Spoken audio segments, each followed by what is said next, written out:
Hey everybody, Rhadamant here. Thanks for tuning in to Frost and Fire. A little reminder of the community challenge rules, and a reminder of what we were working on last episode.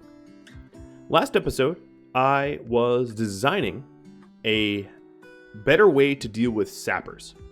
So we have this kill box that deals with all other types of attackers for the most part. It's not perfect. In terms of pod drop raiders that target me. Now, as I've spoken in the past, there are different types of pod drop raiders. There are the pod drop raiders that get scattered everywhere, and we've actually just had a mechanoid attack just like that.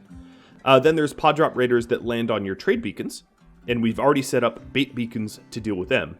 And then there's pod drop raiders that land on one specific member of your faction. That kind of pod drop raid is not a pod drop raid that I'm going to be well equipped to deal with, just because it's very challenging to deal with that kind. There's really not a good answer as to how to defend yourself when you get attacked by raiders that just land anywhere on you. I mean, I don't know what to say. You just have to be ready for worst case scenarios. So what I'm doing right now is before everybody goes to sleep, I think it's crucially important that I make sure that my base is ready for normal raiders while I work on the sapper path. So I'm just plugging up the sapper path right now, so that a normal raid wouldn't just, bypass my kill box, and all of my effort in designing, good defenses would go to ruin. So that's why I just plugged this hole. So TJ and Micah mentioned something that should have been obvious to me, and I'm embarrassed that it wasn't, which is why not just put my the sapper door at the end?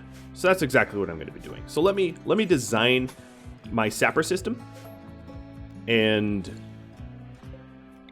it's basically going to be a deadfall path like this, just like that. And in here, we are going to have steel, because steel works better than wood or stone. Plasteel is obviously the best, but it's unbelievably expensive. Deadfall traps, the reason why I don't use them a ton in my base designs is because they are very pricey for the protection that they offer. That's essentially the long and short of it. If you heavily rely on deadfall traps, the amount of steel it costs to kill one enemy with a deadfall trap versus mini turrets or autocannon turrets, it makes deadfall traps very, very expensive. That's sort of the easy way to look at it. So if you're thinking about the efficiency of like how many kills per deadfall trap, deadfall traps just use a lot more steel. And if steel is a slightly difficult material for you to get your hands on, you best not fully rely on deadfall traps as defense. So here's the concept. The concept is normal raiders will see, and I guess what's really important is that I have a door here. Normal raiders will see this valid path here and come into my kill box. Sappers will see the turrets of this kill box and go, you know what, we're going to find another way. So what I'm trying to design is a way to steer sappers away from coming in weak points and siphon them into this deadfall trap path, which will, get them killed. Right? We're trying to murder them. Yeah, that's exactly what we're trying to do. I also want to utilize the unstable power cells. Ideally, the unstable power cells would be stored in stone housings, but given my limit of stone, I'm just doing it this way. So there is the bionic leg that we were going to give Gabe. I'm going to wait until nighttime to install that, though. And JD is just going to work on some additional advanced components. So there's a lot of things, there's a lot of sort of improvements that I need to make to my base to really min-max my Deadfall Trap protection. And I'm going to be making those changes now.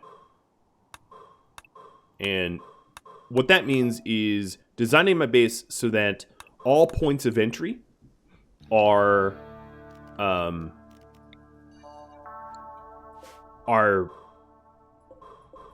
basically unattractive to a sapper, except for coming through my Deadfall Traps. So that's what I have to design. And it's honestly a lot easier said than done. If you wanted to min-max it, what you could do is you could go to dev mode and just keep summoning sappers, where you kill off the sappers and then you resummon them, just to try to figure out how to do that well. I'm not going to be doing that. I'm not going to be going into the deep science. That would be a game mechanics tutorial or something like that. That obviously, this is not one of those. This is just me playing this very difficult scenario. But I do sort of have an understanding of how Deadfall Traps and turrets work. So I did explain in the past, sappers avoid turret coverage, and they want to get to your base, but they also want to avoid turrets.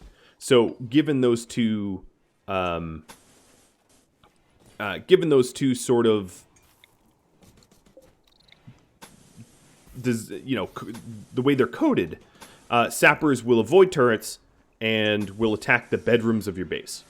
So what I'm doing here is I'm designing a path for sappers to get to my bedrooms and to avoid turret coverage. I'm basically giving them the opportunity to say, hey, you want to attack my base? Here it is. Here's a big open door, like I'm like the Roadrunner, with a fake sign for them to come happily into my base, where, the reality is I will have traps set and ready to kill them. That's sort of the idea here. So I'm actually not going to build this outside wall just yet. I want to fully design the area and situation. So the first things first, perimeter of your base. That's going to be a big one. Sappers, when they analyze a base, what they're thinking of doing is they want to attack you. They are programmed to attack towards your bedrooms. So all of my bedrooms are in one spot. And they also are programmed to avoid turret coverage. So they want to attack your bedroom, but they are also concerned with attacking your bedroom, the path of least resistance. That's a very, very, very important concept to know. The path of least resistance. But they won't go out of their way. So if I have turrets that cover the perimeter of my base, and as you can see here, if sapper spawned here, for instance, they might just decide, you know what, coming straight through this mountain would be easiest. And they wouldn't be wrong. That would be a really good way to get to my bedrooms. So for sappers that spawn up here, I'll probably want some turrets here. For sappers, let's say a sapper spawn here. There is a turret here that covers this wall. There's not a turret here that covers this wall, so maybe they just come through these doors, or these doors. Because, as you can see, this turret here does not cover either door. So southern sappers are probably going to come through these 2 points, or this door here. So I'm going to need turrets installed along this southern perimeter to discourage sappers from sapping in. If they spawn here, they might look at these walls and doors as very easy access to my base, which they would be right. They are. So I have to install turrets around here. Sappers, then looking at this path, go, oh boy, there's 15 turrets that cover this entrance. We are not going to go that way. Sappers won't, generally speaking, enter your kill box unless there is just physically no other way for them to get to your base. So, if your kill box is deeply nested in a mountain and your entire base is behind that mountain, okay, maybe sappers go through the mountain kill box. But In most other scenarios, that is just not what will happen. They will find the path of least resistance. I'm going to keep using that term because that's exactly what it is. So sappers spawning up here, they're just going to go through these doors here too, right? So then I have to add turrets up here. If sappers are forced to attack you through an area that's covered by 1 turret or 2 turrets, they will pick the 1 turret path most of the time.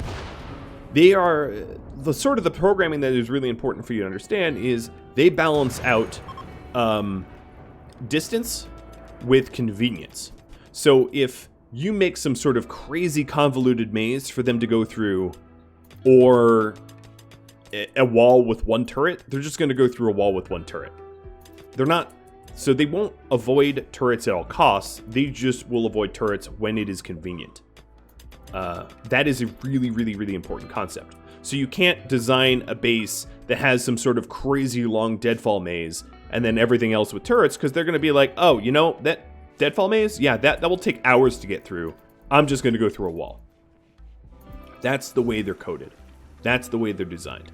And that's going to be very, very important for you all to understand if you want to defend against sappers. That they do think that way. They are designed, they're programmed to find an easy way to get basically to your bedrooms that avoids turrets, but not at all costs. So you do have to balance out sort of those two methods. And the smaller your base's footprint, the easier it is. Unfortunately for me, I have a very large footprint for a base. So that puts me at a bit of a disadvantage. It will be a little trickier for me to avoid sappers. The reason being is if you have a very, very small base, the time it takes to travel around your base is short. And that way, sappers can be rerouted. If you have a very large base, if you have a very expansive base, sappers don't like to travel very far. So if I'm trying to lead sappers to this Deadfall Trap line, and they're over here, they're going to go like, that's too far. Oh boy, speaking of which, my cables are on fire. So that's a problem. They're going to say, you know what? Traveling from here all the way over here is a bit too far. We're just going to go plow right through the mountain. So other things that I might need to do to properly defend myself against sappers is actually make it shorter and easier for them to get to the start of my killbox maze. Because if it's a very lengthy run for them, they're just going to find some sort of alternative, which will be worse for me. They're going to plow through the mountain and that will kill me. So, with that in mind, you know, I might want to mine this mountain and have a shortcut. I might want to mine this mountain and have a shortcut. I might want to be designing these shortcuts so that would-be sappers don't feel that traveling here is prohibitively long. And I don't want to turn this entire episode into one giant sapper mechanics video, so that's probably the extent of how much I'm going to be talking about the sappers, so that I don't drive the rest of you that already understand this concept crazy, because I don't want to put anyone off. But I do hope that I've explained it well enough. Ooh, Psychic Drone High. Hey, Raptor, how are you feeling? Minus 54? Yeah, that sucks. I don't really have a way to fix that for you, but oof, I feel for you, man. He's like, dang it, my brain's on fire. Yeah, you're right, it is.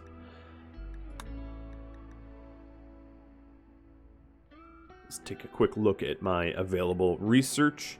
I did say that pulse charge munitions would be great to have, and I'm not lying, that would be fantastic. So let's get Raptor researching that.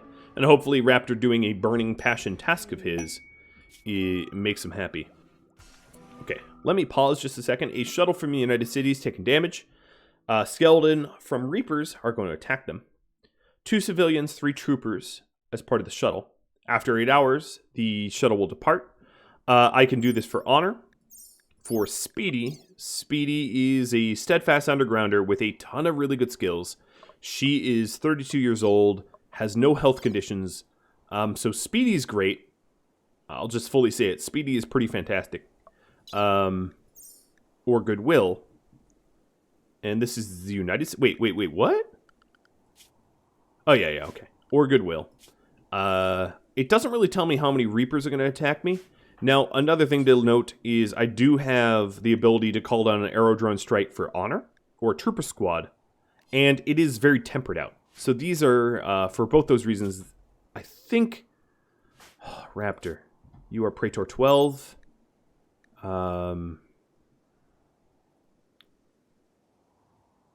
Yeah, you're almost a Baron. I'm trying to decide between Speedy. I have an empty bedroom. So, yeah, let's accept for Speedy. It is 10 in the morning, so this will be a long day. But, yeah, we'll have at it. So, shuttle crashed. Thankfully, it's right outside my base. So, important things to do. Hippie and Raptor switch weapons to the assault rifles. Boom. There's the shuttle, the crash shuttle that I'll be able to net resources from. Now, unfortunately for these sort of shuttle crashers, I mean, ideally, if the shuttle was like inside the walls of my base, it would be really, really easy because then the Reapers would have to contend with my, my defenses. So what's going to be really important for me to do right now is to be ready for whatever sort of defense I'm going to need to mount. Yeah. So we have 1, 2, 3 civilians. Let's review the quest again. So Cuspis and 2 other civilians. So here's Cuspis. He is a knight of the United Cities, and here's his 2 civilians who are completely unarmed. He has a bio-coated Zeus hammer, and then here are the 3 soldiers. I don't have control over these guys. They will just, they're autonomous. But I am set to protect them. So another thing I want to do is I'm going to set my animals inside so that they're not long hauling and putting themselves at risk. The ambient temperature of the world here allows me to turn off my air conditioners at this point. So I'm going to flick those off. I don't really need them on anymore.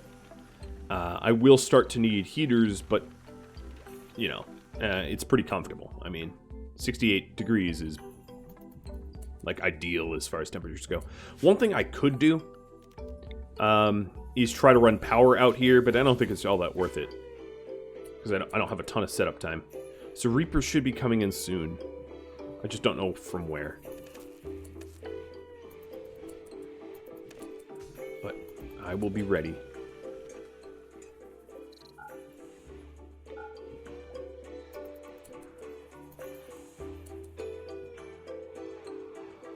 Now, I'm just hoping that they don't spawn here. Anywhere else on the map, and I have some time to respond. But I basically don't want to sit out here doing nothing for the day. Because that would be a poor use of my time. Even if it is for an ally. So another thing I'm doing here is I'm having Gabe shave down the mountain so that turrets have an easier time covering the area. Because if I have a jagged mountain, turrets don't cover it very well. All right, here we are. Oh, God. Why? Why, guys? Why? I said anywhere but the immediately close spot would be great. And it gives me the immediately close spot. And, of course, I was dreadfully ill-equipped to deal with this inevitability. Well, I'll do what I can. I will do what I can, but I don't think Cuspis is going to be happy about the amount of defense that I'm offering him right now. He is managing to kill quite a few. So what I'm going to be doing is trying to cut through their group here. We have Guardian, Cool Mike, Marty, Pinpoint, another Marty, so 2 Martys. Cuspis here is bruised. I think 1 civilian just died, so oof.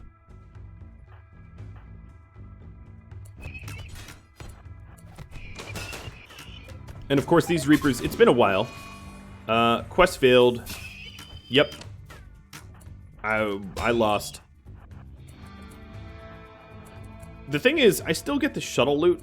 So, like, you know, and I can actually possibly rescue Arethusa and Dukas. So it's not like a true full loss. Come on, Bash. Get in here. Just need Eve to die. So that Bash can... Okay, there we go.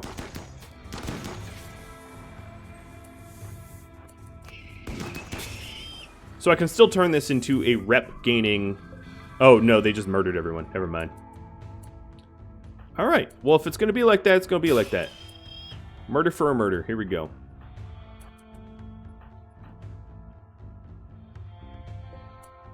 No, don't shoot me. Ow, ow. Jesus. Okay, I thought they were walking off the map, but clearly I got to take a little bit more cover than none. No one is in a terribly bad condition right now. I guess I'll have just a bunch of bio-coded weapons to, you know, destroy.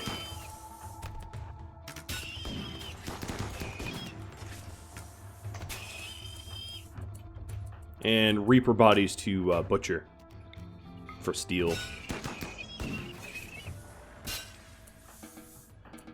Okay, not my best work. Fortunately, failing this quest, it doesn't give me speedy, but there was no, like, fail condition that penalizes me or whatever, so could be worse. Could be worse.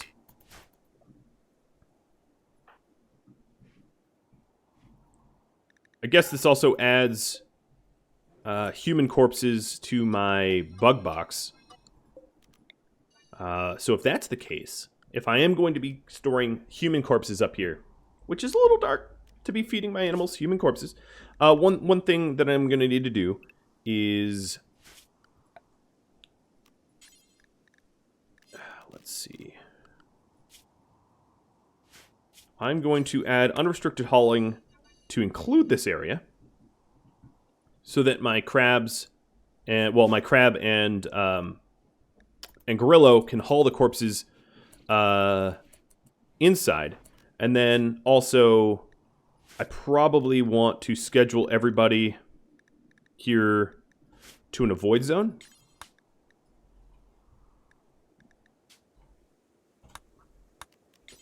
So that I don't have to look at the corpses for anyone but Raptor, who is Bloodlust.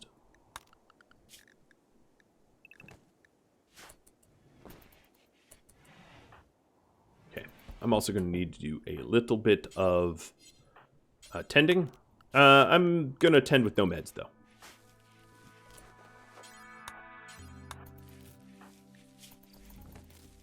Okay, so Cauterize and Maverick will start moving the human corpses in, and Raptor will start butchering the Reaper corpses.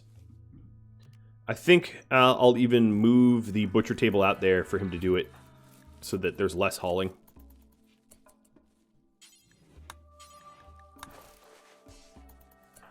Okay, healing everybody up.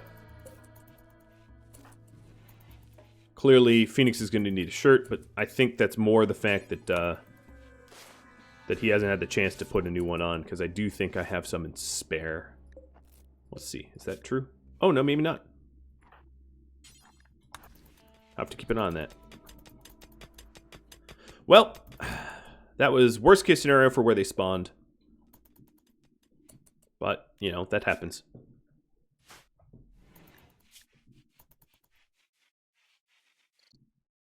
The witness with Bloodlust and killed someone will help Raptor with the high psychic drone, which I guess is good. Then another thing I'm obviously going to need to do, Phoenix, you are going to need to get a shirt.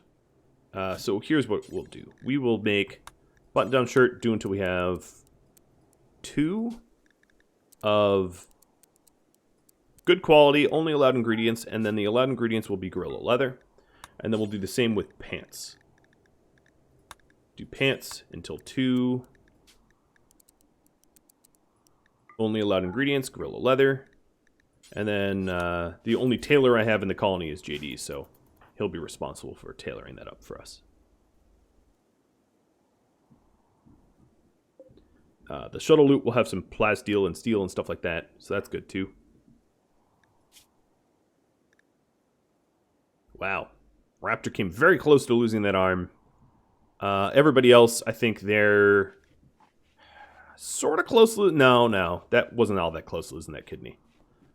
Arguably, I do need better armor for my guys, and recon armor is on the forefront of my mind. Or locust armor. Locust armor is 87% sharp, whereas recon armor is 92. So locust armor is slightly worse than recon armor in terms of armor itself, but then it has a little bit more utility because you can blast off and whatnot.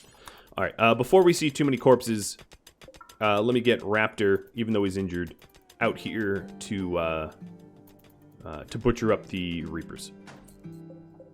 So the Reaper bill is, what, this one? Stranger Skeletons? Okay, this should never be suspended, really.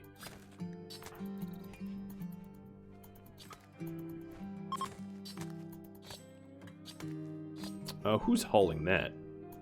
Hippie?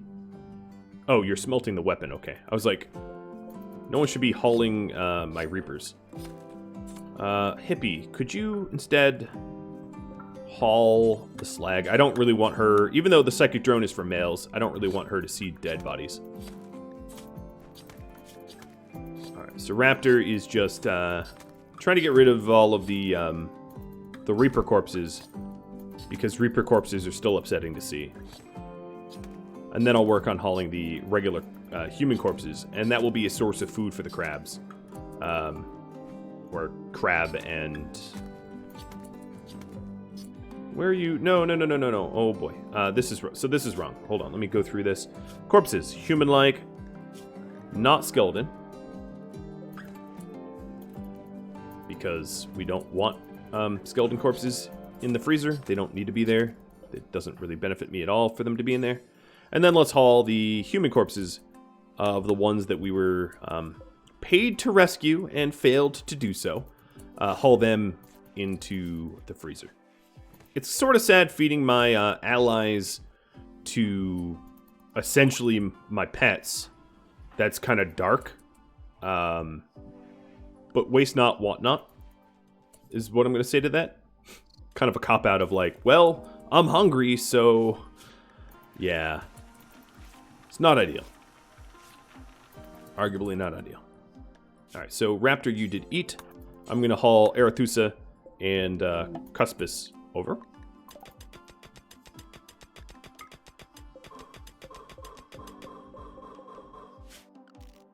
All of their weapons, all of these emergency landers' weapons were biocoded.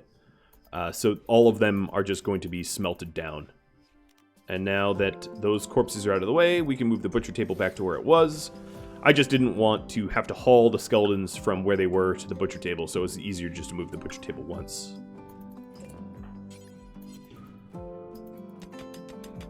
So Gabe is tasked over here to basically smooth out this mountain so it's easier for turrets to cover it. So that's what he's doing here. Smoothing a mountain, I know. Pretty weird, but there's a good reason for it. Smooth mountain is easy to cover with a turret.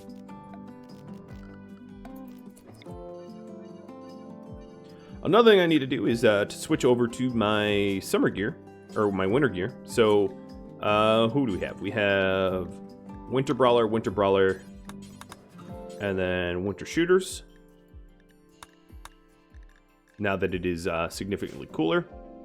And given that it is cooler, I'm going to have to start powering up some of the heaters.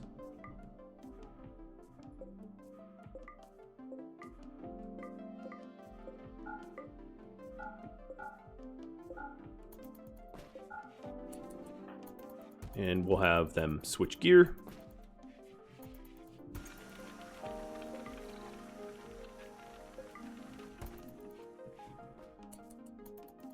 We're also going to want to break down break down the shuttle for loot and maybe haul in the meals that are out here. There's no point in wasting those either. For Crab Zone, I'm going to let the crabs eat this corpse stockpile too. Now, there's a good reason to have Raptor strip out Cuspus's gear. And the reason being is Raptor is bloodlust, and he actually doesn't really care if gear is a dead person's or not. Meaning that Raptor can wear his Cuspus's gear with no penalties. So the Eltex robe, the Eltex skull cap, and the formal shirt. The formal shirt's actually not that important, but the rest of the stuff I could wear, and it wouldn't really affect me at all. Or it wouldn't affect Raptor. He doesn't really care if it's worn by a living or dead person. One of the few advantages of Bloodlust. Actually, Bloodlust is one of my favorite traits because it has so many advantages. Now, taking a look at everybody's toques, it does seem to me that JD is in need of one. So let's go set that up. Make toques. Do until we have 2 spare. Make it out of cloth. And JD should be cranking out a toque or 2. Or actually, probably 3 if I do the math.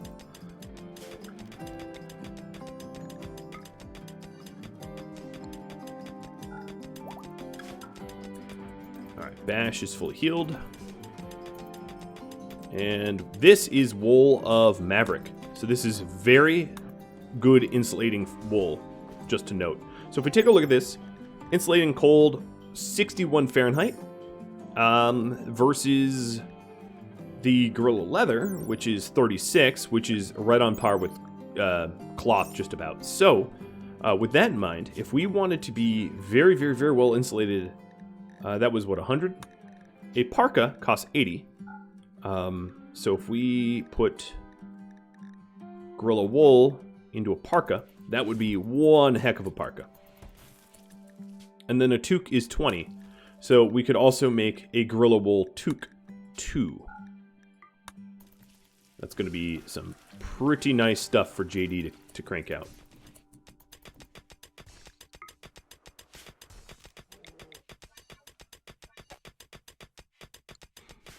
Another benefit of all of this, I call it mountain shaving, because it's basically what it is that we'll have a lot of slag nearby that we don't have to haul it all that far to get, slag smelting. We have an infestation.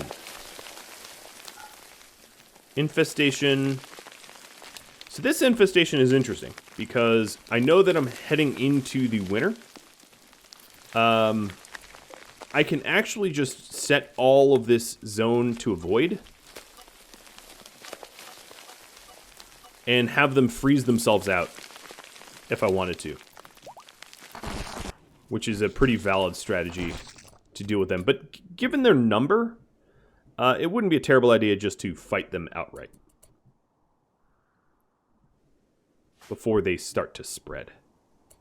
What is it, 14... Alright, let's see here.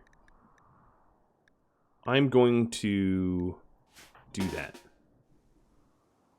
Now, one thing to consider is there's a lot of piping that will significantly slow movement speed around here. So if I do come to attack them, I have to be aware that it will be tough to make a clean and quick getaway. So Gabe here moves definitely the fastest amongst us. And what I think I'm going to do is have the rest of us... I guess there's a path of non-piping there that I can use.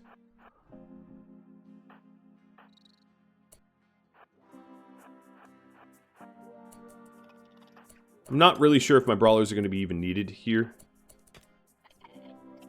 So I'm just antagonizing the hive and falling back. And if I can continue to antagonize the hive, yeah, I know what my brawlers are going to do. They are going to go around back and obliterate. If I continue to antagonize the insects, they will keep pursuing me.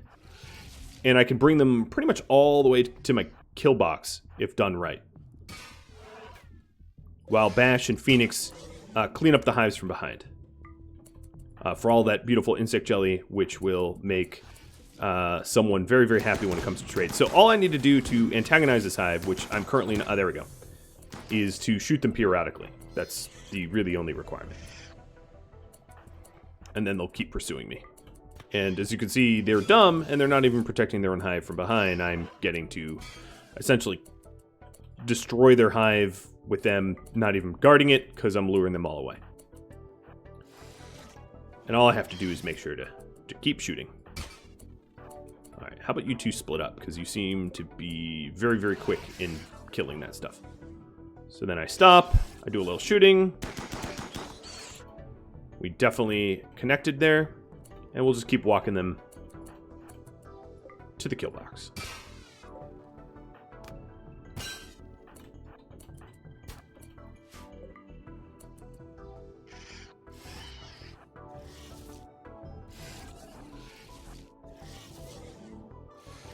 Don't turn around.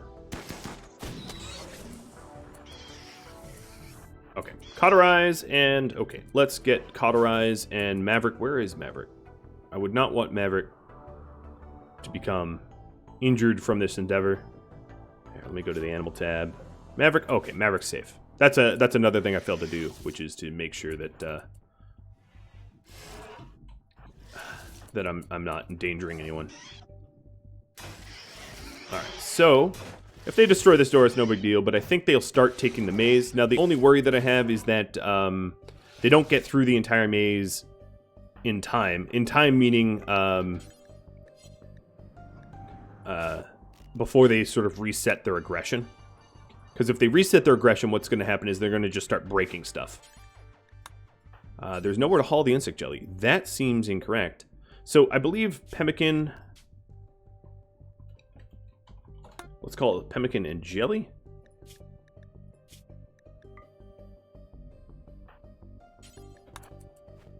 Because, of course, this stuff is pretty valuable, and I want it for myself.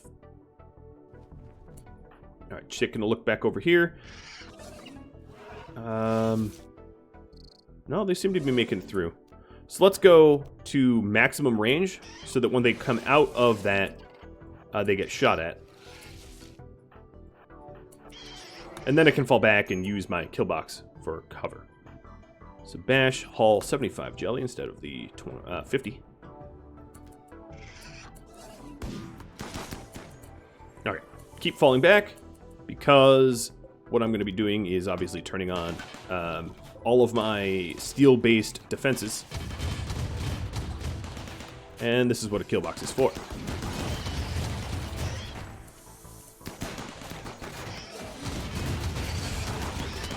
Oh, that poor turret.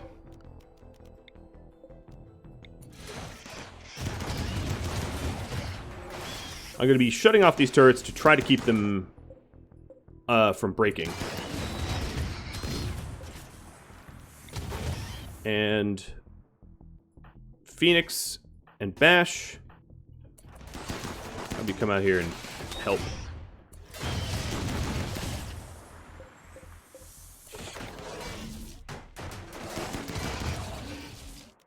I think this turret might be a foregone conclusion here, as it is too destroyed. All right, the other thing I could do is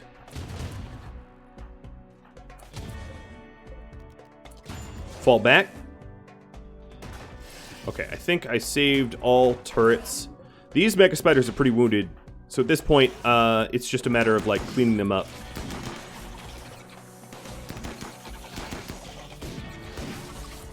Now, if I didn't want to fight them, I could keep kiting them, which is a perfectly valid strategy as well, if I want to minimize damage and injuries. Because I have a lot of maneuvering space. I just want them to get, yeah, stop destroying my stuff. We'll do this, like, perfectly minimized damage here. Oh, we set them on fire. Okay, some of the slug turrets are taking hits Let's see. They did destroy one turret out here. This Spellopede might aim for another one, but I'm going to be hunting it quick. Let's see. These turrets are not great. Any of these? Okay, this one can turn on. Any of them that are like high HP that can turn on and lure the Spellopede from destroying more turrets would be great. So this southern turret's fine. And then it's just a matter of like cleaning up the rest.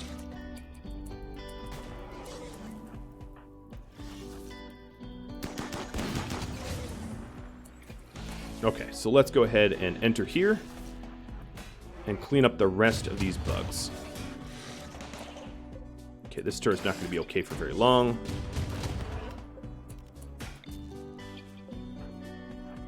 I would say it's a pretty clean way of dealing with, and I only lost one mini turret, so it's not a huge deal.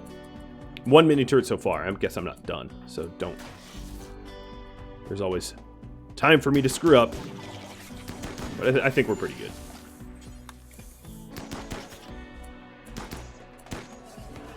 Then if I go to the numbers tab, I can tab through all of the currently living Spellopedes and Mega Spiders and all that to just make sure that they're set up to be killed off. My animals should be on unrestricted hauling again. And we are definitely going to need to focus on some repairs here.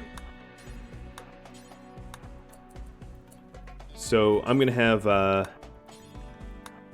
just so that if there's another attack soon, my defenses aren't out of commission.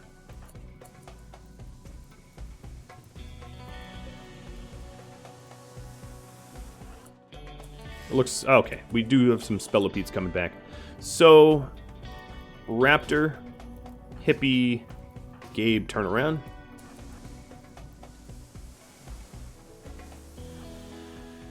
These guys must have been... I don't know what they were doing, actually. Must have been doing damage somewhere else. Or they're just slower, I don't know.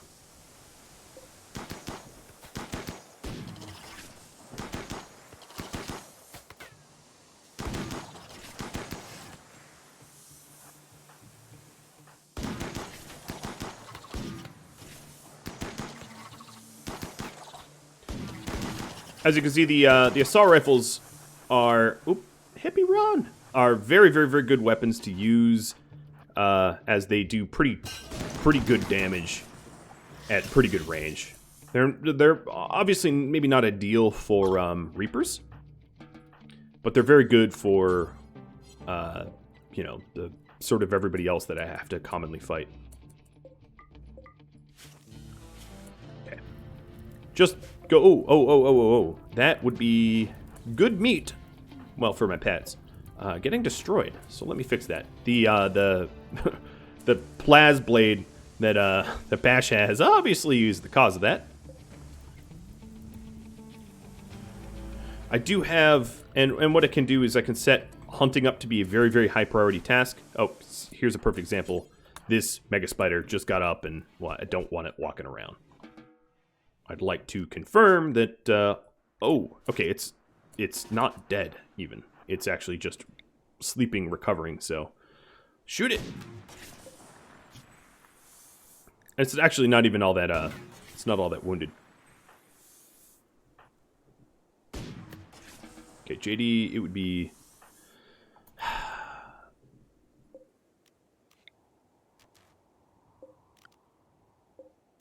I think this Mega Spider's not even hostile anymore. It's hiveless. It has been unconscious, so it's just sort of wandering around. It doesn't even pose a threat because I neutered its hive. So it's tameable now, technically. Not that I want to tame it, but it can be done.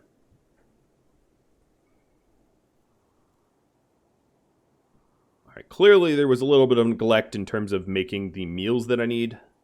In fact, farming took a bit of a backseat as well, because of how busy we've been. We have random cargo pods of nutrient paste. Nutrient paste is fine. It has a little bit of a mood penalty, but fortunately nutrient paste can never food poison you, which is good. So what I could do is I could add nutrient paste into my current mix of meals. Again, it will be slightly upsetting.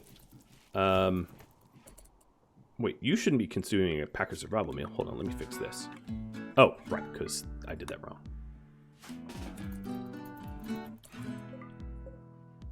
Alright, any bugs that are currently unconscious probably should be finished off. In fact, Hippie, just... I'm sure you'll damage some walls here, but... Oh, you know what? It's unconscious. I can just walk up and... Boop, dead.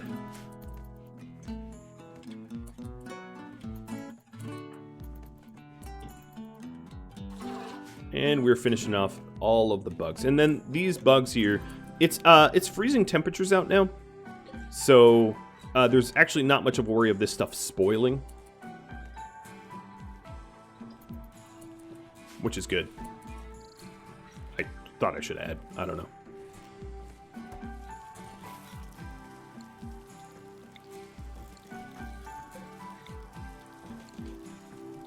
To add Hippie's Psi Focus gain, I'm just going to entomb 2 more of the Guardians. So maybe Cuspis and Arethusa will get tossed in here just to improve her Psi Focus gain rate. I could obviously design an entire tomb, you know, for a ton of bodies or whatever, but that's probably more effort than I want to expend. Another thing I should do, Hippie, we'll have to do that. Haul the butcher table back over. So this is the really nice parka that I wanted. And then Bash is now working on simple meals. Good.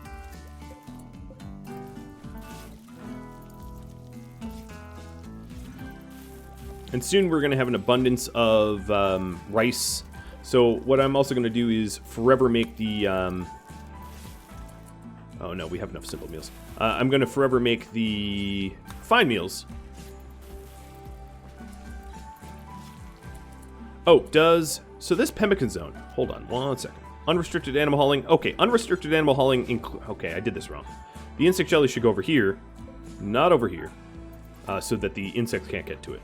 My bad, and I'm glad I noticed that before it seems they eat any, because we also have a bulk goods. So if we have bulk goods, again, I'm going to change this because, let's sell the insect jelly for money. So, Gabe, we are going to Gabe haul, Hippie haul, Bash, you are going to remove the roof. JD, you're going to haul as well. I want to get as much of this insect jelly sold to this trader as fast as I can. Phoenix, looks like you're not doing anything useful. Haul. So that we can trade with the bulk goods. I don't think I need to buy wood, but I might want to buy some additional stone. I do have a lot of limestone blocks, I'm not going to lie about that, but all of this project... Ooh, I didn't mean to do that. But a lot of this project walling here could be replaced in stone, and it would be better for it. So buying a whole bunch of stone is definitely in my best interest. So we'll get all that hauled in.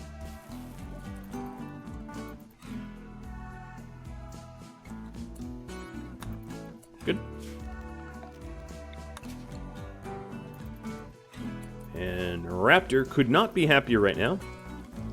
Unfortunately, the bulk goods trader is a little early, if I do say so myself, because we have crab eggs that are fertilized and are currently hatching, but I can't sell them yet. Well, I suppose I could sell the fertilized eggs, but they're worth more as crabs. So here's a ton of insect jelly, and then they also have gorilla wool. Oh boy, that is very, very tempting. So the gorilla wool would allow me to insulate myself better if I bought it. I don't have enough gorilla leather to make a full anything.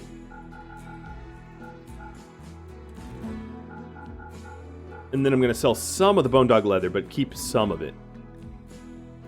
The shredded clothing I've got can always sell.